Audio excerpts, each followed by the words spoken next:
Hello friends, ఈరోజు నేను pasta ఈజీగా ఎలా చేయాలో చెప్పిస్తాను చూడండి.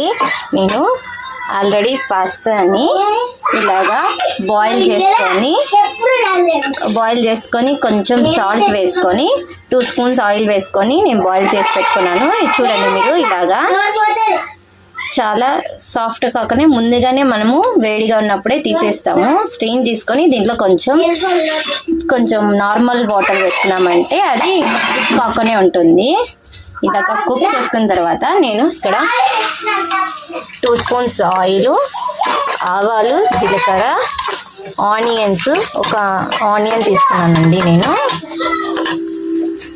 ఇప్పుడు ఈ ఆనియన్ బాగా వేగిన తర్వాత ఇందులో నేను ఒక టమోటా వేసుకుంటాను. ఇప్పుడు దీంట్లో టమోటా వేసుకున్నాం కదండి, ఈ టమోటాని బాగా వేపుకోవాలి. కొంచెం సాల్ట్ వేసామంటే కొంచెం తొందరగా వేగిపోతాయి. ఇప్పుడు టమాటా వేగుతున్నప్పుడే ఇందులో కొంత చూసారు కదండి, ఇలాగా పసుపు వేసుకుంటున్నాను.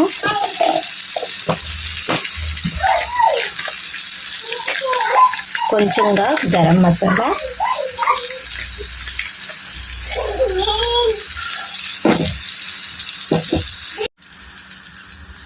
ఇందులో నేను చాలా తక్కువగా చిల్లీ పౌడర్ వేసుకుంటున్నాను, ఎందుకంటే పిల్లలకు పెట్టేది కాబట్టి, కారం అయితే తిన్నారు కాబట్టి. ఇప్పుడు దీన్ని బాగా వేపుకున్నాను. టమాటా సాఫ్ట్ అయ్యే వరకు, స్మాష్ అయ్యే వరకు మనము ఇలాగా వేపుకోవాలి.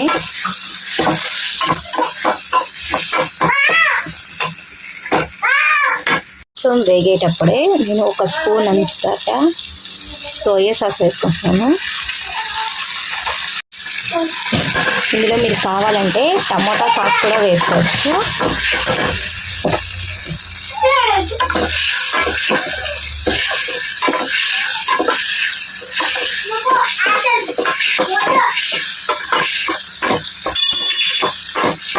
టమోటా సాస్ తర్వాత లేకపోతే ఇందులో మీరు చిల్లీ ఫ్లేక్స్, ఆర్గానిక్ హెర్బల్స్ వేసుకోవచ్చు.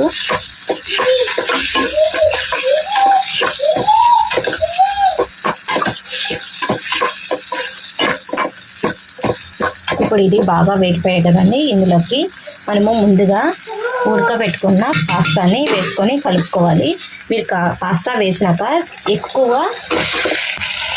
ఎక్కువసేపు కదలపకండి, ఎందుకంటే అది బాగా విరిగిపోతాయి, చాలా పెళ్ళస్గా ఉంటాయి కాబట్టి.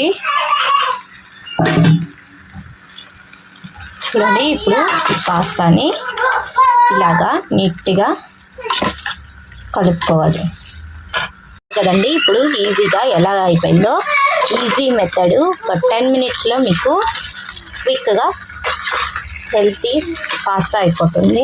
ఇందులో నేను రొంత చీజ్ వేసుకుంటున్నాను. ఆ పిల్లలు చీజ్ వేస్తే చాలా బాగా తింటారు కాబట్టి కదండి. ఇలాగా నేను ఒక పీసు చీజ్ వేసుకున్నాను మా పిల్లల కోసం. ఇప్పుడు నేను స్టవ్ ఆపేస్తాను. ఆ స్టీమ్కి ఆ చీజ్ కరిగిపోతుంది. ప్లీజ్ మీకు నచ్చితే లైక్ చేయండి, షేర్ చేయండి, సబ్స్క్రైబ్ చేసుకోండి. ఇలాగా మీకు ఎన్నో కొత్త వీడియోలు వస్తాయి.